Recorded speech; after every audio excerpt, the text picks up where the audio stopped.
సత్యన్న గారికి ఈరోజు ఈ అద్భుతమైన కార్యక్రమానికి ఇక్కడ విచ్చేసిన మన అందరి గుండెల్లో ఉన్న రేవంత్ అన్న గారికి, గౌరవ ముఖ్యమంత్రి గారికి, సహచార మంత్రివర్యులు శ్రీధర్ బాబు అన్న గారికి, సీతక్క గారికి, సురేఖక్క గారికి, వేదిక మీద ఉన్న ఎంపీ గారికి, మాజీ ఎంపీలు, కార్పొరేషన్ చైర్మన్లు, జిల్లా అధ్యక్షులు, ముఖ్య నాయకులు, ముఖ్యంగా ఈ కార్యక్రమంలో పాలు పంచుకుంటున్న నా ఆడబిడ్డలు, అన్నదమ్ములు, ఆడబిడ్డలు కూడా ఈరోజు ఇందిరమ్మ చీరలలో చాలా తేజస్గా ఈ రాష్ట్ర ప్రగతి ఎలా ఉందో నా ఆడబిడ్డల్ని ఈ చీరల్లో చూస్తుంటే, వారి ముఖంలో ఆనందాన్ని చూస్తుంటే అంతే తేజస్సుగా కనిపిస్తుంది.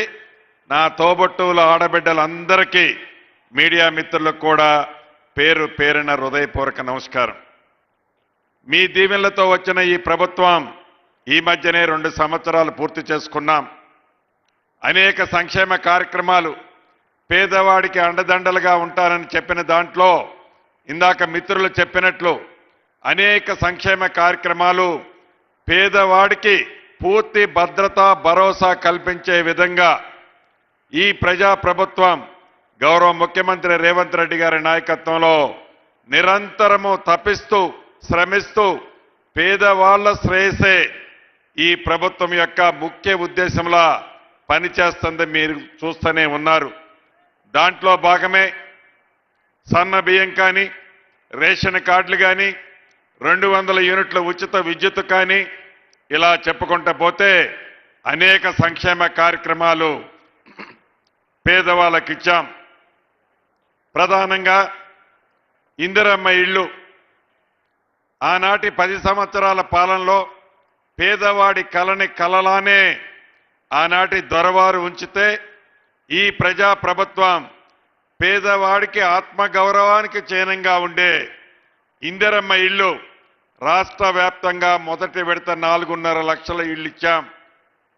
మన భూపాలపల్లి నియోజకవర్గానికి ఇచ్చాం, మన భూపాలపల్లి మున్సిపాలిటీలో కూడా ఇచ్చాం. ఇంకా అర్హులైన పేదవాళ్ళు, ఇందాక సత్యన్న గారు అడిగినట్టు భూపాలపల్లిలోనే కాదు అనేక పట్టణాలలో అర్హులైన పేదవాళ్ళు ఇంకా ఉన్నారు. దానికి కారణం ఆనాటి 10 సంవత్సరాలలో సంవత్సరానికి ఒక 100 ఇచ్చున్న నియోజకవర్గంలో మున్సిపాలిటీల్లో 1000కి పైగా అయ్యుండే 10 సంవత్సరాల్లో. కానీ ఆనాడు ఇవ్వని కారణంగా మొదటి విడత ఇప్పుడు ఇచ్చాం. రేపు గౌరవ ముఖ్యమంత్రి గారు కేబినెట్ ఆలోచనలకు అనుగుణంగా రేపు ఏప్రిల్ నెలలో 2వ విడత ఇస్తున్నాం. ఇంకా 3 విడతలు అర్హులైన పేదవాళ్ళకి ఈ ప్రభుత్వం తప్పకుండా ఇందిరమ్మ ఇల్లు ఇచ్చి తీరుద్ది. పేదవాడి కష్టం తెలిసిన ప్రభుత్వం ఇది, పేదవాడి బాధ తెలిసిన ప్రభుత్వం ఇది. ఇల్లు అనేది గౌరవానికి చిహ్నం కాబట్టి ముఖ్యమంత్రి గారు పదే చెప్తున్నారు. ఇందాక చెప్పేది కూడా నా చెవులో, ఇందిరమ్మ ఇళ్ల విషయంలో ఎక్కడా తగ్గేది లేదన్నా, ఇంకా అధికంగా ఇచ్చి ఆడబిడ్డల్ని రాష్ట్ర వ్యాప్తంగా ఆదుకోవాలి. పట్టణ ప్రాంతాల్లో కూడా, రాష్ట్ర వ్యాప్తంగా పట్టణ ప్రాంతాల్లో కూడా ఇళ్ల స్థలం లేని నిరుపేదలు ఉన్నారు. వారి కోసం కూడా ఒక ప్రణాళిక తయారు చేయాలి అని గౌరవ ముఖ్యమంత్రి గారు ఇప్పుడే నాకు సూచనలు ఇచ్చారు. 100కి 100% రాష్ట్ర వ్యాప్తంగా ఉన్న పట్టణాల్లో, అది భూపాలపల్లి కావచ్చు, కరీంనగర్ కావచ్చు, నిజామాబాద్ కావచ్చు, వరంగల్ కావచ్చు, ఖమ్మం కావచ్చు, ఆదిలాబాద్ కావచ్చు, అదే రకంగా 2వ రకంగా ఉండే కొత్తగూడెం కావచ్చు, వైరా కావచ్చు, సత్తుపల్లి కావచ్చు, ఇంకా ఏ మున్సిపాలిటీలోనైనా అర్హులైన పేదవాళ్ళు చాలా మంది ఉన్నారు. వాళ్ళకు కూడా 100కి 100% ఇందిరమ్మ ఇళ్ళు ఇవ్వాల్సిందే. దానికి ఒక ప్రణాళిక తయారు చేయమని ముఖ్యమంత్రి గారు చెప్పారు.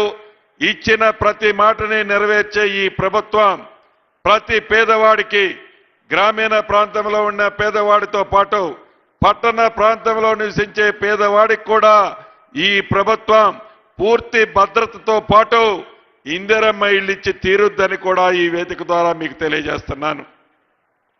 అంతేకాదు, ఇందాక సత్యాన్ని అడిగాడు, పట్టణ ప్రాంతాల్లో కొన్ని సర్వే నెంబర్ల భూముల సమస్య కొన్ని దశాబ్దాలుగా ఇబ్బంది ఉంది.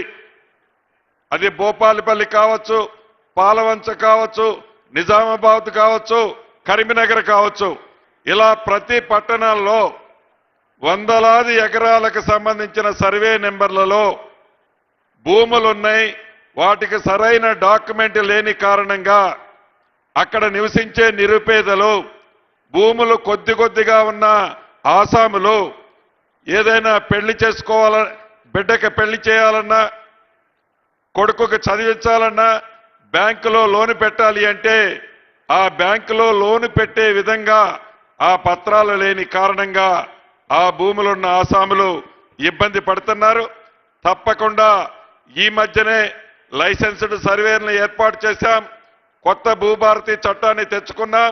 ఈ చట్టం ద్వారా, ఈ లైసెన్స్డ్ సర్వేల ద్వారా ఏవైతే ఈ భూ సమస్యలు ఉన్నాయో, ఇందాక సత్యన్న చెప్పిలాంటి సమస్యలు, ఈ ప్రభుత్వం వాటిని కూడా శాశ్వతంగా ప్రజలకు ఉపయోగపడే విధంగా, ప్రజలకు ఇబ్బంది లేని విధంగా ఆ సమస్యను కూడా ఈ ప్రభుత్వం పరిష్కరిస్తుందని, ఇది మీ ప్రభుత్వం, మీరెన్నుకున్న ప్రభుత్వం, మీరు ఆశీర్వదించి దీవించిన ప్రభుత్వం, మీకు సంక్షేమ కార్యక్రమాలు ఇచ్చాము కాబట్టే మొన్న గ్రామ పంచాయతీ ఎన్నికల్లో 68-69% గెలిపించారు. పట్టణ ప్రాంత ప్రజలు కూడా సంక్షేమాలు ఈ ప్రభుత్వం నుంచి మీకు అందుతున్నాయి.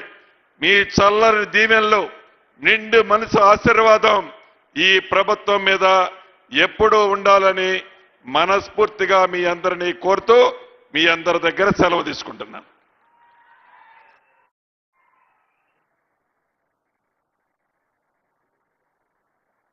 థ్యాంక్ యూ అన్నగారు. ఈరోజు మన జిల్లా మంత్రివర్యులు ఈరోజు నేను చెప్పినటువంటి అనేక అభివృద్ధి విషయాలు కూడా మంజూరీ ఇప్పించవలసిందిగా వారిని కోరుతూ ఈరోజు మన ఇండ్ల